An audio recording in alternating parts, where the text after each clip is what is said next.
Franklin's baby sister. Franklin could count by twos and tie his shoes. He could name the days of the week, the months of the year, and the 4 seasons. He liked to play ball in summer, collect leaves in fall, and build snow turtles in winter. But Franklin loved spring most of all, and this spring promised to be very special. Franklin's parents had exciting news. They were going to have a baby in the spring. Franklin jumped up and down. He had always wanted to be a big brother. He had even practiced with Bear's little sister Beatrice. "I can make babies laugh, and I can burp them too," said Franklin. "You will be a wonderful big brother," said his mother. Every day, Franklin asked his parents, "Is it spring yet?" Franklin's mother would pat her tummy and say, "Not yet, but soon." Franklin wasn't so sure. It was still cold outside, and there was snow on the ground. Spring seemed far away. At school, Mr. Owl asked if anyone knew the signs of spring.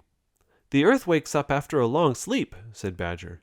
"Plants start pushing through the ground," said Snail. "Babies are born," said Franklin. He looked out the window at the wintry sky and wished that spring would hurry up. Franklin worried about the seed he'd planted for his spring project. "It's in a warm, safe place, and it always has water," he told Mr. Owl. "But nothing is happening." "Your seed is growing," said Mr. Owl. "You just can't see it yet. You'll have to wait." Franklin sighed. He didn't like waiting.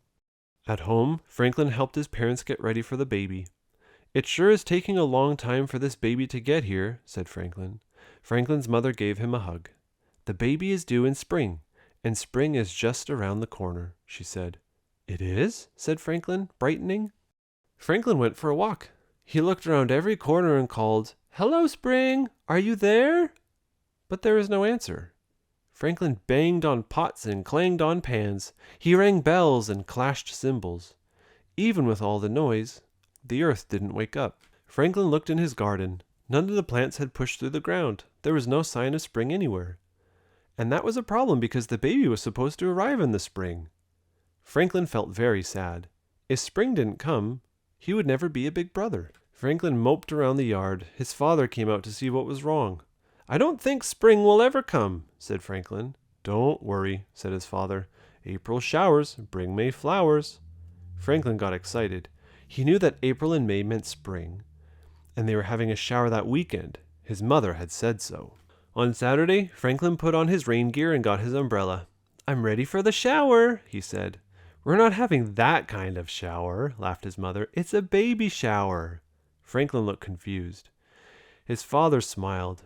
"Our friends bring gifts for the baby." Franklin wished their friends would bring spring instead. During the shower, some special presents arrived from Great Aunt Harriet. There was a mobile for the baby, flowers for Franklin's mother, and a kite for Franklin.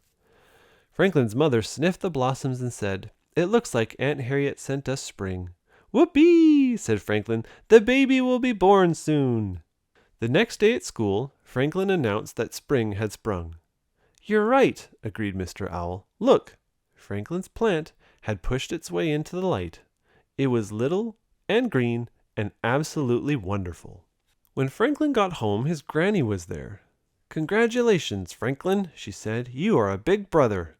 Your little sister was born today." Franklin danced around the house. "May I see her now?" he asked. "She's waiting for you at the hospital," said Granny, and off they went. At the hospital, Franklin kissed his parents and smiled at the baby. "What's her name?" asked Franklin. "We haven't decided yet," answered his mother. "We need something special." Franklin looked closely at his sister. "Why don't we name her after Great Aunt Harriet? She's special, and the baby looks just like her." Franklin's mother and father smiled. They agreed that Harriet was the perfect name. Franklin asked to hold his sister. He cradled her gently in his arms. "Hello, Harriet," he said. "I'm your big brother Franklin, and I've been waiting for you."